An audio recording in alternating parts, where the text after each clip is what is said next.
શ્રી ગણેશાય નમઃ. ત્રિશૂળ ચેનલમાં તમારું સ્વાગત છે મિત્રો.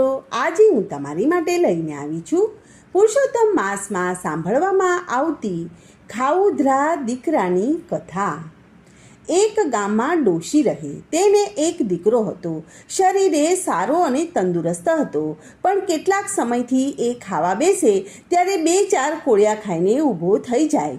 ડોશી સમજે કે આ વસ્તુ તેને ભાવતી નહીં હોય તેમ જાણી અને તે અવનવી વાનગીઓ બનાવતી, પણ પરિણામ શૂન્ય આવતું. કોઈ પણ વાનગી હોય તો પણ 2-4 કોળિયા ખાધા પછી ભાણા ઉપરથી ઊભો થઈ જતો.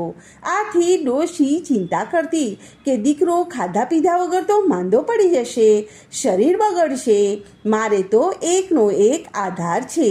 દીકરાને વૈદ્યો પાસે લઈ ગઈ, સારવાર અને દવાદારૂ કરી, પણ કંઈ ફેર ન પડ્યો.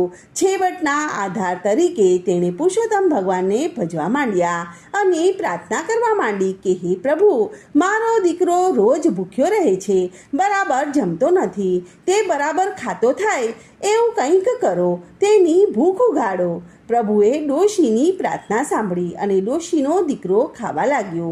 ખાવા તો લાગ્યો, પણ એટલું બધું ખાય કે જેટલું રાંધ્યું હોય એ પણ ઓછું પડે. દીકરો તો ડોશી પાસે વારંવાર ખાવાનું માંગે.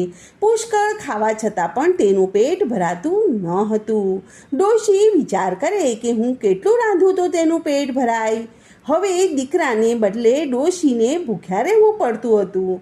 ડોશીના કોઠીના દાણા ખૂટવા માંડ્યા, ઘરમાંની વસ્તુઓ ખૂટવા માંડી, ખર્ચ વધતો ગયો. જેમ જેમ દીકરાની ભૂખ ઉઘડતી ગઈ તેમ તેમ ડોશીએ બચાવેલ મૂડી ખલાસ થવા માંડી. દીકરાની ભૂખ ઉઘડવા જતાં ડોશી ભૂખબેળી થઈ ગઈ. ડોશી તો મંદિરમાં જઈ અને પ્રભુને પ્રાર્થના કરવા લાગી કે હે પ્રભુ, તમે મારા દીકરાની ભૂખ એટલી બધી ઉઘાડી દીધી છે કે ગમે એટલું ખાય છે પણ પેટ ભરાતું નથી. માટે એવી દયા કરો કે દીકરો માપસર ખાતો થઈ જાય. હવે ઘરમાં કાંઈ છે નહીં. અને મંદિરના પૂજારીએ ડોશીની પ્રાર્થના સાંભળી. તે સમજુ હતો. તેણે ડોશીને સલાહ આપી કે ડોશીમાં, કાલથી પુરુષોત્તમ માસ શરૂ થાય છે. તમે તો વ્રત કરો છો, પણ તમે તમારા દીકરાને ભગવાન પુરુષોત્તમનું વ્રત કરવાનું દબાણ કરો. બંને દરરોજ એકટાણું કરજો. ભગવાન દયાળુ છે, તે તમારું દુઃખ જરૂર દૂર કરશે. દીકરો માપસર ખાતો થઈ જશે. ડોશીએ પુરુષોત્તમ માસનું વ્રત ચાલુ કર્યું. દીકરાને પણ ઘણું સમજાવી અને પટાવીને વ્રત કરાવ્યું.